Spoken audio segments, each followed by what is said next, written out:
Halo, assalamualaikum warahmatullahi wabarakatuh. Jumpa lagi dengan saya Hendra Bagol di channelnya seputar jual beli mobil bekas. Nah, masih seperti yang sama teman-teman. Di sore hari ini saya akan memperkenalkan lagi dagangan kita. Ada CR-V generasi keempat ya. Sebelum saya perkenalkan, seperti biasa teman-teman, mohon doanya untuk subscribe dan klik tombol like untuk video ini supaya saya tambah semangat. Dan nanti setelah kita perkenalkan kondisi mobil ini, kita akan belajar mereview sedikit tentang CR-V generasi keempat ya, karena ini yang pertama kalinya kita memperkenalkan mobil CR-V yang generasi keempat ya, atau tipe RM. Oke, saya perkenalkan dulu. Yang di samping saya ada CR-V 24 tahun 2013. 24 itu cc-nya ya teman-teman. Tahun 2013, transmisinya matic dengan nomor polisi K terdaftar di Samsat Kudus ya. Pajaknya baru, terus habis ganti plat juga ya. Warnanya putih orchid mutiara. Nah, dibanderol dengan harga 230 juta. Mobil ini mutasinan dari Jakarta atau kelahiran Jakarta, terus kita mutasi ke Samsat Kudus. Untuk kondisi tentu saja tidak diragukan lagi ya untuk CR-V tahun 2013 karena tergolong mobil masih muda.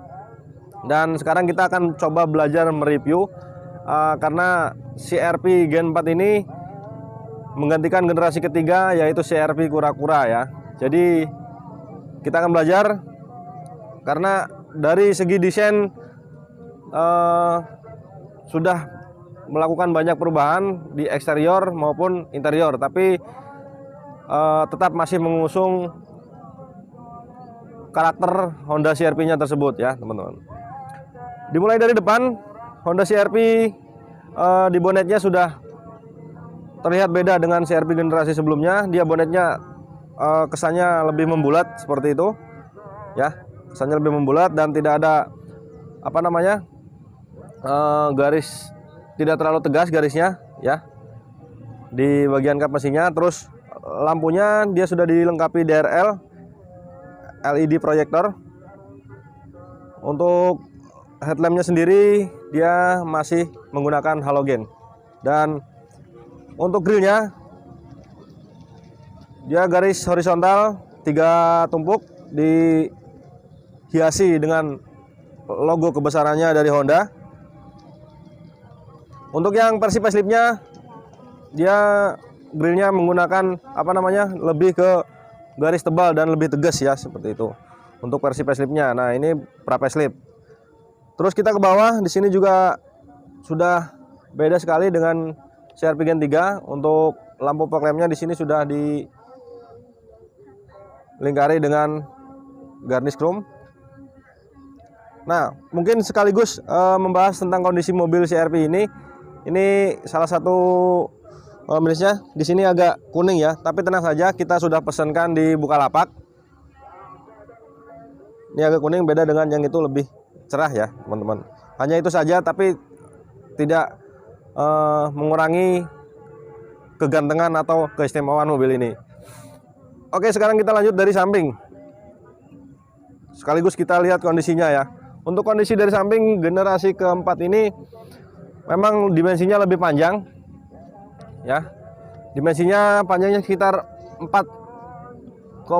berapa tadi? 4,7 ya, 4,9 sekitar segitulah. Agak lebih panjang dibandingkan generasi ketiganya.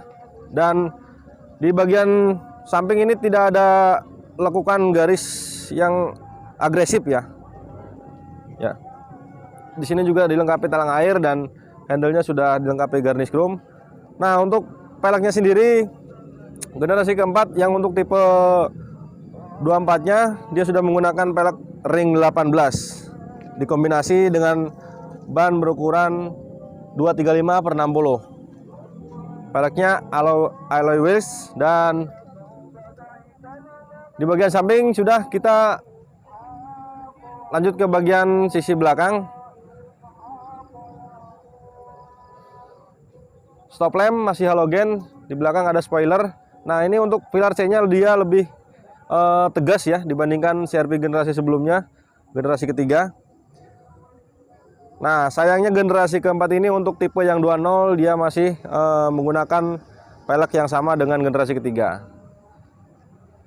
Dan yang paling menonjol perbedaan generasi ketiga sama keempat ini di bagian belakang mungkin dia sedikit membulat ya teman-teman. Lebih membulat, kesannya sangat berbeda dengan CR-V generasi ketiga. Untuk di belakang tidak ada lekukan khusus, tidak ada lekukan-lekukan yang mempertegas. Dan untuk dimensi bagasi, tentu saja mobil CR-V ini mobil SUV, sport utility vehicle, dan berkapasitas 4 sampai 5 penumpang. Jadi untuk dimensi bagasinya cukup terasa luas ya. Ini khas banget dari CR-V. Dan untuk kondisinya dia masih utuh sekali nih teman-teman. Siler-silernya juga masih terlihat nuansa barunya.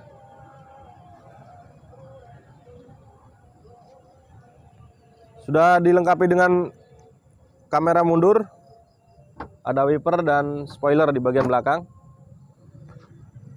Nah, jadi yang beda dari eksterior, dia desainnya lebih panjang dan sedikit membulat ke belakang ya dengan CR-V generasi sebelumnya. Sekarang secara overall perbedaan di antara generasi ketiga sama keempat di bagian interior yang sangat menonjol, dan ground clearance yang lebih rendah juga membuat CR-V ini sangat beda. Oke, langsung saja kita ke bagian dalam.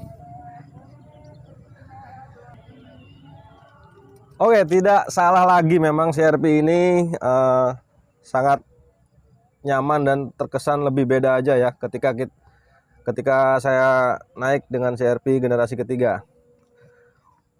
Yang karakter CR-V yaitu memang di bagian kabin memang cukup terasa lega untuk kaki maupun kepala ya. Dan di sini kompartemen-kompartemennya juga sedikit lebih banyak dibandingkan CR-V generasi sebelumnya. Bahannya full plastik keras dashboardnya. Nah, ini yang perbedaan yang mencolok. Di sini CR-V RM ini sudah menggunakan start stop engine bottom. Ya, sudah keyless entry juga. Kita nyalakan saja. Sudah menempuh jarak 83.000. Di sini juga fitur-fiturnya juga sudah mulai lengkap ya. Sudah dilengkapi cross control, pedal shift, tilt steering, teleskopik ya. Terus spion juga retractable serta power door lock. Terus AC-nya juga digital. Comfortable-nya sangat lumayan banyak, teman-teman. Di sini juga ada, di sini juga ada. Terdapat USB serta power outlet 12 volt. Sangat terasa nuansa pan drive-nya ketika memasuki ruang kabin di bagian depan. Joknya berbahan kulit. Joknya berbahan kulit karena clearance lebih rendah. Jadi untuk bagian yang belakang terasa cukup pendek ya antara ketinggian kursi dengan lantai. Ini mungkin disebabkan karena grand clearance ini lebih rendah dibandingkan CR-V yang sebelumnya. Terus untuk pengaturan kursi juga dia sudah menggunakan elektrik. Sudah ada mode ekonomisnya juga, mode eco.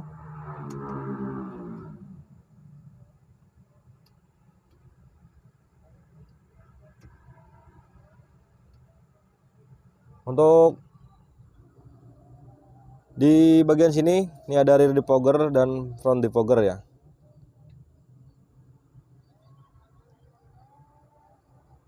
Kita belum puas rasanya kalau belum melihat kondisi ruang mesin dan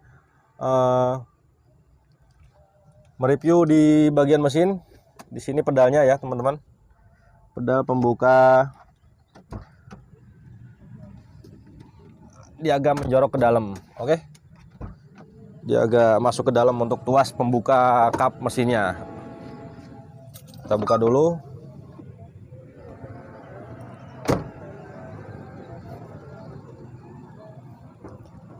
Oke, mesinnya masih sama dengan CRV sebelumnya. Untuk yang tipe 20 dia masih menggunakan mesin bertipe R20, dan untuk yang tipe 24 dia masih menggunakan mesin K24 DOHC iVTEC.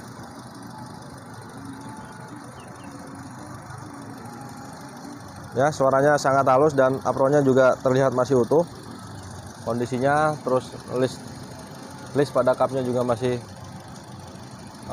bawaan.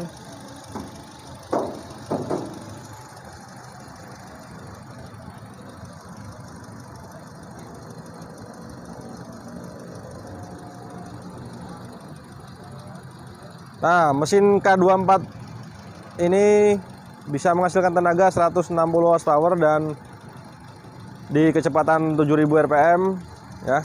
Untuk torsinya sendiri 126 di 4400 rpm. Ini lebih besar dibandingkan mesin K24 sebelumnya. Ada beberapa perbedaan mungkin.